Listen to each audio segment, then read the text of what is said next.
Hi, my name is Venables and my project has been designing an efficient boat hull.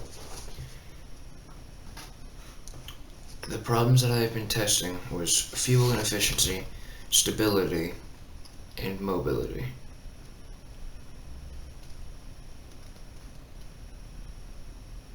The hypothesis of my studies was I originally thought that I'd be able to design a more efficient boat hull than are in use today. And I believe my research study is innovative because I'm redesigning boat hulls and making vessels more stable and maneuverable. The four ships that I had tested was the RIB, Rigid Hull Inflatable Boat, which is basically a boat, but the actual hull of it is made out of rubber for better buoyancy and easy repair times. The next boat I had built and tested was the advanced rescue craft. And this craft is low in the water because it could sink its hull down using 16 stabilizing fins while moving, so that other boats could get up onto the deck, and then the boat would unsubmerge itself, and it would allow the boat to stay on the advanced rescue craft while being repaired or evacuated or whatever. The third boat I had built was the X-Bow, which was the largest of the craft just by a couple of meters, and it has rescue doors on either side, a crane, and it has an active stabilizer inside of it so it doesn't become top heavy. The last boat I had built and tested was this cargo ship, which can hold 16,000 tons of cargo, and each crane can support 20,000 pounds each. The vehicle editor is where you build and design your boats, and in this image, this is what you basically do on how to build a boat. You build the frame of the boat, and then you fill in all the panels and add everything on top, and then you add the necessary components like an engine, clutch, gear system, and other necessary items. And this is what a finished bridge would look like. And this example is from the Mr. and Jersey Advanced Search and Rescue craft. Now, these were the weather conditions that I had been testing. Completely calm, as in no fog, no wind, and no waves, and normal temperature.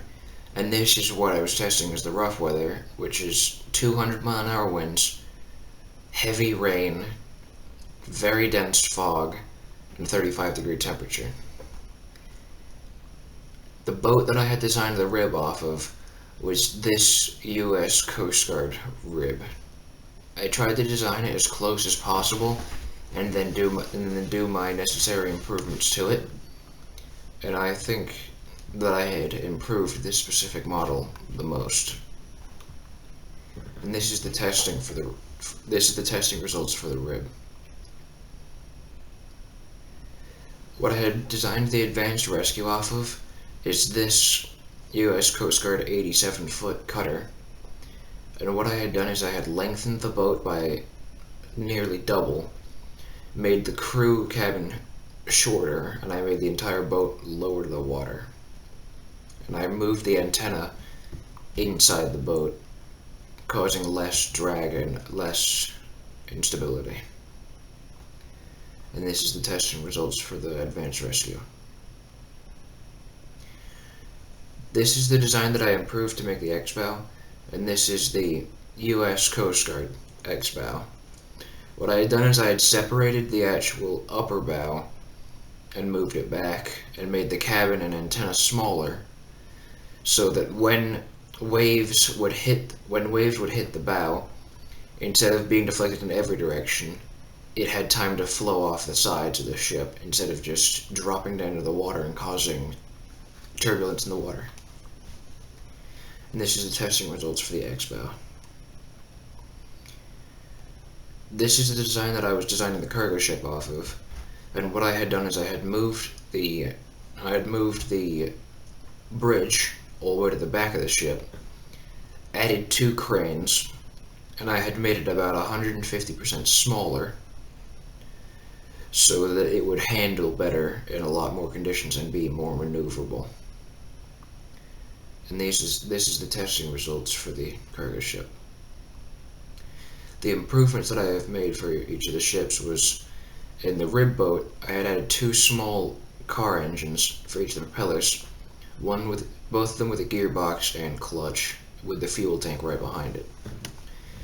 On this is the 16 stabilizer fins and the ports for flooding and unflooding the compartments in order to bring the deck underwater.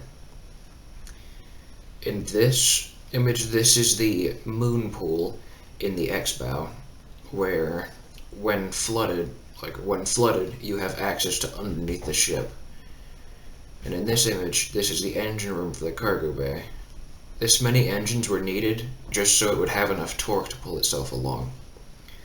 This image is the control panels for each of the engines. And the main thing I enjoyed about this project was being able to build and design my own ships in Stormworks.